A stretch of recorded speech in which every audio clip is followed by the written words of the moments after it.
हाँ बेटा, आज हम लोग कंडीशनल सेंटेंस पढ़ेंगे बेटा, शर्त प्रकट करने वाले वाक्य। इस समय तो आदत प्रकट करने वाले वाक्य नहीं, मजबूरी प्रकट करने वाले वाक्य। उसी प्रकार से एक है बेटा कंडीशनल सेंटेंस, शर्त प्रकट करने वाले वाक्य। यह एक बड़ा सा वाक्य होगा बेटा। इस वाक्य के दो भाग होंगे, एक भाग यहाँ से यहाँ तक, दूसरा यहाँ से यहाँ तक। अगर जिस भाग, देखो बेटा, जिस भाग में शर्त लगी होगी उसको पाठक ने नाम दिया क्या, कंडीशनल पार्ट। और जिसमें शर्त नहीं लगी होगी उसको पाठक ने नाम दिया क्या, फ्रेश पार्ट। यानी कि फ्रेश पार्ट का मतलब मुख्य वाक्य आपका यही है, ठीक है। यह शर्त प्रकट करने वाला भाग है, ठीक है। अब देखो ध्यान से, अगर दोनों भागों के अंत में गा गा, गी गी, गे गे आता है तो यह समझ जाना कि यह प्रेजेंट और फ्यूचर का कंडीशनल है। प्रेजेंट एंड फ्यूचर का कंडीशनल है। अब इसको आप कैसे बनाओगे, देखो बेटा, शर्त वाला भाग चाहे इधर हो चाहे इधर हो, इससे मतलब नहीं है। शर्त वाला भाग जो है उसको आप बनाएंगे प्रेजेंट टेंस में, और फ्रेश वाला पार्ट मतलब जो प्रिंसिपल क्लॉज है, जो मुख्य वाक्य है, उसको बनाएंगे फ्यूचर टेंस में। यह इसका सिस्टम है बेटा। अब तुम्हारे सामने एक वाक्य लेते हैं बेटा, जैसे लिखा है बेटा, यदि वह यहाँ आएगा तो मैं उसे पीटूंगा। देखो बेटा, एक वाक्य है, दोनों वाक्यों के अंत में, एक वाक्य है, इसके दो भाग हैं, दोनों भागों के अंत में गा गा आया। इसका मतलब यह प्रेजेंट और फ्यूचर का क्या है, कंडीशनल है। ऐसी स्थिति में आप देखें पहचान किसकी है, फ्यूचर, फ्यूचर की। यह भी फ्यूचर इंडेफिनिट है, यह फ्यूचर इंडेफिनिट है, यानी कि दोनों पहचान किसकी है, फ्यूचर की। लेकिन आप जब ट्रांसलेशन इसका करेंगे तो जो शर्त वाला भाग है, शर्त क्या लगी है कि यदि वह यहाँ आएगा, यही शर्त लगी है, तो यह शर्त वाला भाग यह हुआ। इसको आप बनाएंगे प्रेजेंट में, जबकि पहचान किसकी है, फ्यूचर की। तो बनाते बेटा, यद की अंग्रेजी बोलो क्या लिखोगे, एफ। वह की अंग्रेजी क्या लिखोगे, ही। इफ ही आएगा मतलब आता है, आना की अंग्रेजी क्या होती है, कम। एक एक वचन, दूसरा बहुवचन। इफ ही कम्स हियर तो की अंग्रेजी क्या लगाओगे, कामा। मैं उसे पीटूंगा, यह फ्रेश वाक्य है, इसको बनाएंगे फ्यूचर में। क्या बनेगा, आई विल बीट हिम। ध्यान रहे, सैल यहाँ नहीं लगे क्योंकि यह देखो धमकी दी जा रही है, तो यहाँ पर आई विल बीट हिम लगे बेटा, ठीक है। आई बात सुना, तो पूरा वाक्य बन गया, if he comes here I will beat him. यदि वह यहाँ आता है तो मैं उसे पीटूंगा।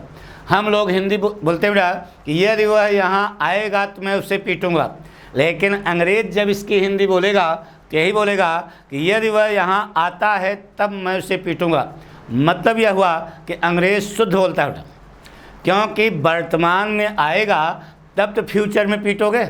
इसका मतलब यह जो लिखा है यह बिल्कुल क्या है, सही है। जैसे एक वाक्य और लेते हैं बेटा, यानी बहुत सरल सा समझो बेटा।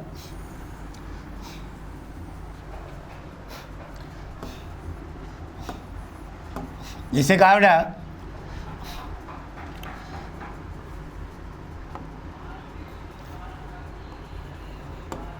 अगर वह तेज चलेगा तो वह गाड़ी पकड़ लेगा। देख रहे हो ना, अगर वह तेज चलेगा तो वह गाड़ी पकड़ लेगा। दोनों भागों के अंत में देखो गा गा आया ना। इसका मतलब एक वाक्य है, इसके दो भाग हैं, दोनों भागों के अंत में गा गा आया। इसका मतलब यह प्रेजेंट और फ्यूचर का क्या है, कंडीशनल है। अब ऐसी स्थिति में सीधे आपको बताया कि जो शर्त वाला भाग है उसको किससे बनाओगे, प्रेजेंट टेंस में।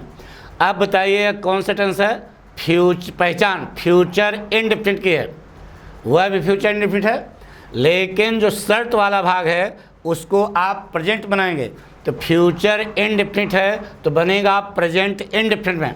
बोलो क्या बनेगा? अगर की अंग्रेजी क्या लगाओगे? इफ। क्या लगाओगे?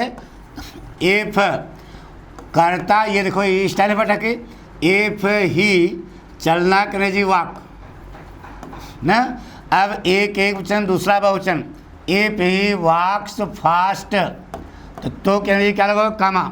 वह गाड़ी पकड़ लेगा, he will catch the train.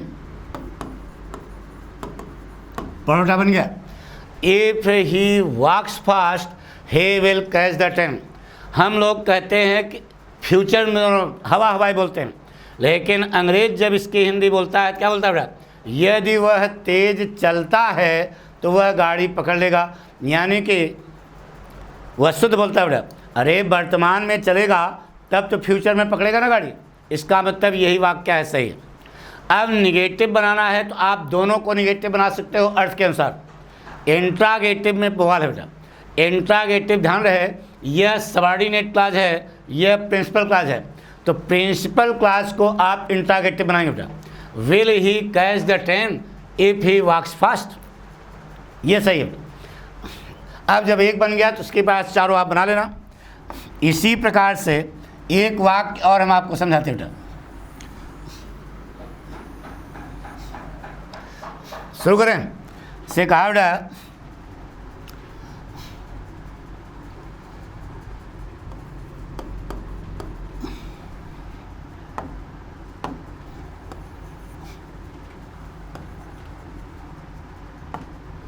जिसे लिखा यदि तुम कठिन परिश्रम करोगे तो तुम परीक्षा पास हो जाओगे।